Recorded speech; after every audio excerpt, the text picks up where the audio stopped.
Sudah saatnya gereja harus berhenti menggaruk telinga orang-orang dengan khotbah-khotbah yang dangdut, yang praktis-praktis itu dan yang lain sebagainya. Saya tidak bilang itu tidak penting. Saya tidak bilang itu tidak penting. Tapi pengajaran yang sehat adalah sesuatu yang harus menjadi fundamental di dalam khotbah, di dalam pengajaran yang ada, yang dikemukakan dari atas mimbar. Banyak rumah tangga ribut akhir zaman ini. Kenapa? Karena semua asumsi dan konklusi. Dan karena asumsi dan konklusi lama-lama labelisasi. Suami saya dasar kepala batu, rumah tangga saya memang udah nggak bisa dipertahankan. Iya kan, itu label-label yang setan taruh. Tetapi Tuhan mengarahkan kita dengan rendah hati untuk berdiskusi. Dan diskusi selalu mulai dengan kata tanya. Sayang, boleh nggak ini? Pak, ini kenapa sih begini? Maksudnya apa ya Pak? Aku belum ngerti nih Pak. Sorry kalau aku bertanya. Nah, ya kan? Kita diutus anak domba, bos, ke tengah serigala. Masa kita mau adu kuat? Masa kita mau mengandalkan kekuatan kita sendiri? Bu, suami boleh mengkhianati ibu, Bu. Nggak usah cari nomor telepon perempuan itu lalu, lu main sama suami gue ya, gue sampai di situ gue bakar rumah lu. Ya, kampungan, Bu. Letakkan tangannya. Roh Kudus barusan ngomong begini, saya nggak ngerti artinya apa, pokoknya saya lontarkan. Izinmu yang sudah dicabut itu, minggu depan hari kerja, akan dikembalikan. Ada berkat cancellation, ada berkat pembatalan terhadap pencabutan izin Anda. Saya nggak tahu izin apa, I have no idea, tapi saya taat saja. Izin Anda itu akan dikembalikan, Anda akan mendapatkan kabar baik ini hari kerja minggu depan. Dan Anda akan kembali beroperasi, apa yang disegel Tuhan akan buka, tawanan pahlawan pun dapat dibebaskan. Pendeta Gilbert Lumendo, saya berdoa bagi beliau supaya beliau semakin memberi perhatian terhadap hal-hal yang sifatnya teologis.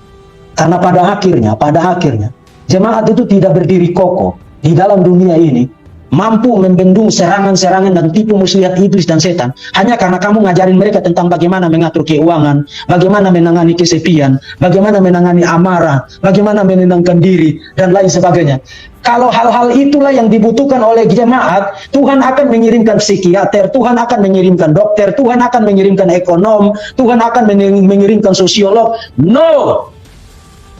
Kebutuhan fundamental orang-orang adalah Savior, juru selamat. Juru selamat dari apa? Juru selamat dari dosa. Kenapa juru selamat dari dosa? Karena tidak ada orang yang bisa menyelamatkan dirinya dari dosa dan kutuk dosa. Dan yang menyelamatkan mereka adalah Allah Tritunggal. Jadi kalau kamu memakai waktumu untuk berkhotbah, 30 tahun kamu jadi pendeta dan 20 tahun kamu berkhotbah tentang kesepian, tentang kekhawatiran, mengelola keuangan, mengurus anak-anak dan lain sebagainya.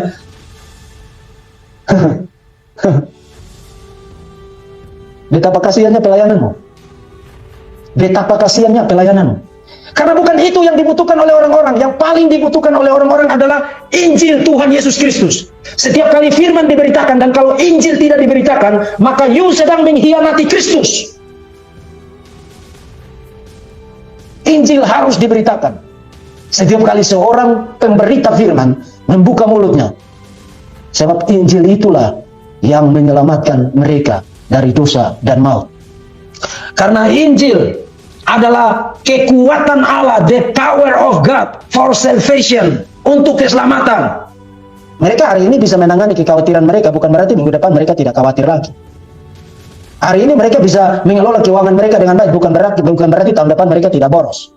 Hari ini mereka bisa mengurus keluarga mereka dengan baik, bukan berarti 5 bulan lagi mereka nggak akan ngaco dengan anak-anak, atau ngaco dengan suami, atau ngaco dengan istri.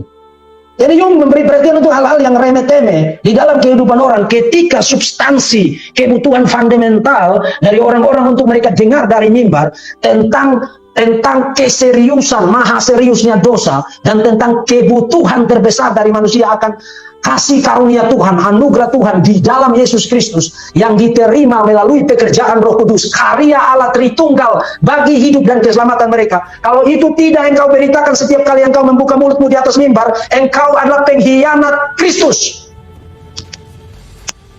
Engkau adalah pengkhianat Kristus. Dan Kristus tanpa Bapa, Kristus tanpa Roh Kudus adalah Kristus yang lain, dan Kristus yang lain tidak menyelamatkan. Tidak menyelamatkan. Jadi para hamba Tuhan, mulai sekarang sampaikan khotbah-khotbah yang bersifat pengajaran. Karena tantangan yang dihadapi oleh jemaat-jemaat di luar sana itu sangat masif. Apalagi propaganda-propaganda melalui media-media sosial yang mengajarkan ajaran yang palsu, ajaran-ajaran yang sesat, terutama tipu muslihat dengan tipu muslihat, penipuan demi penipuan, jualan omong kosong dari para apologet muslims dan lain sebagainya. You pikir bagaimana mereka bisa menghadapi itu semua kalau you tidak memperlengkapi mereka dari atas mimbar. Mimbar itu Tuhan percayakan untuk kamu menjaga, melindungi domba-domba. Jangan hanya mau uang mereka, tapi lindungi mereka, lindungi hidup mereka dari para pengajar sesat. Wahai para gembala, lindungi mereka, karena untuk mereka lah Kristus telah datang ke dalam dunia dan menyerahkan nyawanya. Dan kenapa kamu menggunakan mimbar itu? Hanya untuk memperkaya diri. Lindungi jemaat Tuhan dari ajaran sesat. Lindungi domba-domba itu, domba-domba Kristus yang dipercayakan bagimu. Dan kamu bicara tentang kekhawatiran, kamu bicara tentang mengelola keuangan, kamu bicara tentang mengurus keluarga. Kalau itu yang dibutuhkan mereka, mereka tidak butuh kamu ada di atas mimbar itu. Wahai para pendeta, sampaikan khotbah-khotbah pengajaran, karena itulah yang dibutuhkan oleh jemaat. Kita tidak dipanggil untuk menggaruk telinga siapapun.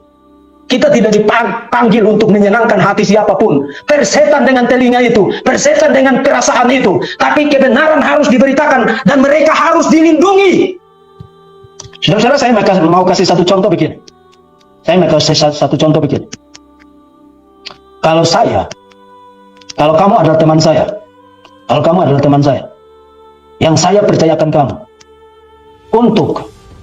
untuk menjaga anak-anak saya, kemudian ketika anak-anak saya dirampok, dipukuli, diperkosa, dibawa ke satu tempat di mana mereka dicekoki dengan berbagai macam hal-hal yang jahat, dan kamu diam saja sementara kamu sibuk bicara tentang, oh jangan ribut, jangan nakal, pakai baju yang benar, pakai celana yang benar.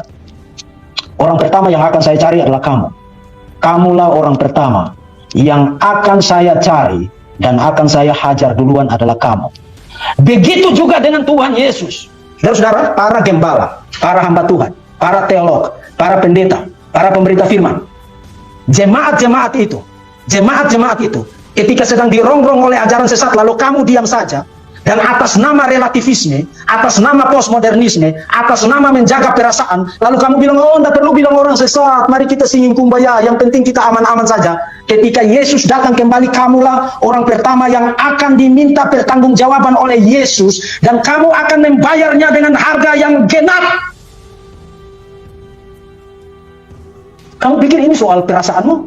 Kamu pikir ini soal kenyamananmu? Kamu pikir ini soal zona nyaman supaya kita tidak usah ribut? No, ini soal pengantin Kristus yang dibeli dengan harga yang mahal. Darah anak domba Allah tercurah di atas Kalvari, mati secara memalukan dan hina, dan dipercayakan untuk digembalakan oleh kamu, dan kamu sibuk bicara tentang hal remeh-temeh. Kemudian mereka membeli doktrin di Facebook, membeli doktrin di YouTube, membeli doktrin di media-media sosial, dan mereka mempercayai hal-hal yang absurd, hal-hal yang salah, hal-hal yang menyesatkan mengenai Tuhan, dan kamu bilang mari kita tidak usah menyinggung perasaan mereka.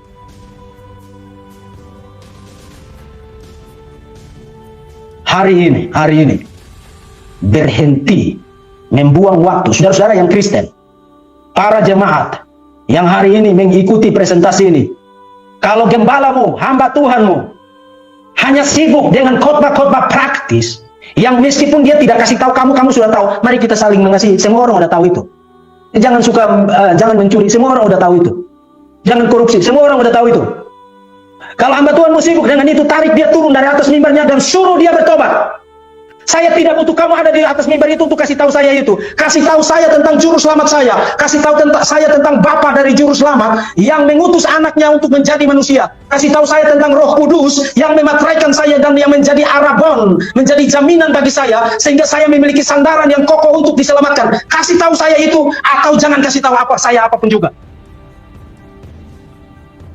Tell me about the Trinity or tell me nothing at all. Kasih tahu saya tentang Tuhan saya, atau jangan kasih tahu saya tentang apapun juga. Jangan kasih tahu saya tentang apapun juga. Sudah saatnya gereja harus berhenti menggaruk telinga orang-orang dengan khotbah-khotbah yang dangdut, yang praktis-praktis itu dan yang lain sebagainya. Saya tidak bilang itu tidak penting. Tapi pengajaran yang sehat adalah sesuatu yang harus menjadi fundamental di dalam khotbah, di dalam pengajaran yang dikemukakan dari atas mimbar. dari atas mimbar. Sebab saudara-saudara, tadi malam saya quote bagi saudara Roma pasal 16 ayat 11 ketika Paulus berkata, yang menimbulkan perpecahan itu bukan ajaran yang sehat. Sebab domba-dombaku mendengarkan suaraku, mereka tidak akan terpecah karena mendengarkan suara Tuhan, mendengarkan firman Tuhan yang murni. No! Yang menimbulkan perpecahan adalah ajaran sesat. Dan karena itu Paulus berkata, hindarilah mereka yang mengajarkan ajaran sesat. Jangan menjual hidupmu, menjual nasib kekekalanmu untuk satu mangkuk basi bernama Wanes Pentakostalis. Mereka akan dibakar di dalam neraka yang kekal, dan mereka akan mempertanggungjawabkan seluruh penyesatan dan penghujatan mereka terhadap Allah Tritunggal selama mereka di dunia ini. Dan apakah kamu mau ikut bersama dengan mereka? Ini bukan soal denominasimu. Saya tidak bicara tentang denominasimu. Who cares dengan denominasimu? Saya tidak bicara tentang gerejamu apa. Who cares dengan gerejamu? Saya bicara tentang hidupmu nanti di dalam kekekalan. Saya bicara tentang itu. Jadi kalau kau tidak setuju dengan itu, kalau kau tidak setuju dengan itu, ya kau sudah membuat keputusan. Keputusan yang akan kau bayar dengan sangat mahal ketika ada di dalam kekekalan.